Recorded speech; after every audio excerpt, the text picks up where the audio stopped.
পেঁপে দিয়ে ইলিশ মাছের পাতলা ঝোল খেতে কিন্তু ভারী মজাই লাগে। আর কিছু কিছু লোক আছে, তাদের কথা কিন্তু অবশ্যই রাখতে হয়, ফেলে দেওয়া যায় না। তো আসলে সম্পূর্ণ ভিডিও দেখতে থাকেন, তাহলে জানতে পারবেন যে কি হয়েছে, আমি কি কারণে সে কথাটা বললাম।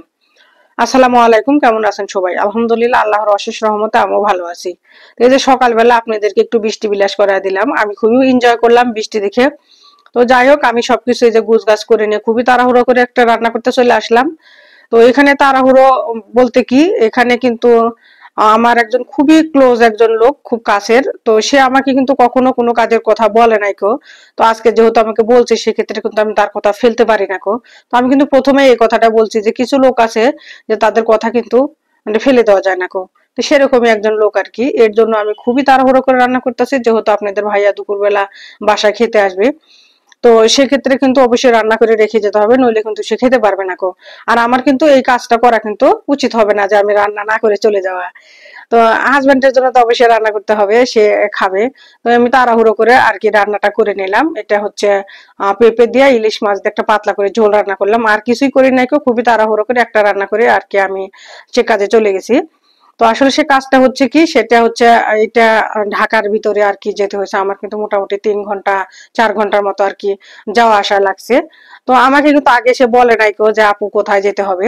তো আর কি যাওয়ার সময় যেহেতু আমাকে নিয়ে যাচ্ছে, নিয়ে তো আর আমাকে বিপদে ফেলতে পারবে না কো, এরকম কোনো কাজ করিও নাই।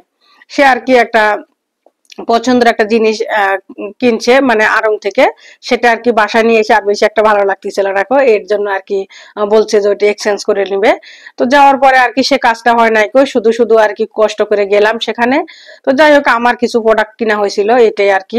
তো যাই হোক আর কি, আমি সেই প্রোডাক্ট গুলো আপনাদের সাথে শেয়ার করতে পারলাম না কো, যে আমি কি কি ওইখান থেকে কেনাকাটা করলাম। তো যাই হোক, আমি এই যে মাছটা ভালো মতো কষিয়ে নিলাম, নিয়ে ওই একও কষানো মশলার মধ্যে পেঁপেটা দিয়ে ভালো মতো একটু কষা নিলাম, নিয়ে এই যে আমার পরিমাণ মতো আমি ঝোলে পানি দিয়ে নিলাম। নিয়ে আর আপনারা কিন্তু যে আপু ভাইয়ার আমার ভিডিও দেখেন, অবশ্যই কিন্তু জানেন যে আমি সব সময়ের জন্য ঝোল তরকারি যেটা রান্না করি, আমি কিন্তু একটু ঝোলের পরিমাণটা বেশি দিয়ে দিই। আমরা ঝোল খেতে বেশি পছন্দ করি। আমরা বলতে কি, আপনাদের ভাইয়া বা আমার হাজবেন্ড। তো হাজবেন্ড যেহেতু পাতলা ঝোল খেতে পছন্দ করে, সেক্ষেত্রে আমার ঝোল করতে তো সমস্যা নেই কো। এমন তো নয় যে বাসা পানি নেই, দিতে পারবো না কো। তো যাই হোক আর কি, আমি এই যে দেখেন আমার রান্নাটা কিন্তু এখন হয়ে গেছে। আমি খুব তাড়াহুড়ো করে রান্না করতেছি, এর জন্য আর কি বেশি ভালো কোনো মানে ক্লিপ নিতে পারি নাই কো। যতটুকু আর কি পারছি, তাড়াহুড়ো করে রান্না করতেছিলাম, অন্য কাজও করতেছিলাম। তো এই যে আমার রান্নাটা একেবারে ডান, আমি যে টেবিলে সুন্দর মতো গুছগাছ করে রেখে দিলাম। আর আমার রান্নাটা কেমন হয়েছে অবশ্যই কিন্তু কমেন্টে লিখে যাবেন। আর সবাই ভালো থাকবেন, সুস্থ থাকবেন, আমার জন্য এবং আমার পরিবারের সবার জন্য দোয়া করবেন। আমি কিন্তু সবার জন্য দোয়া করি।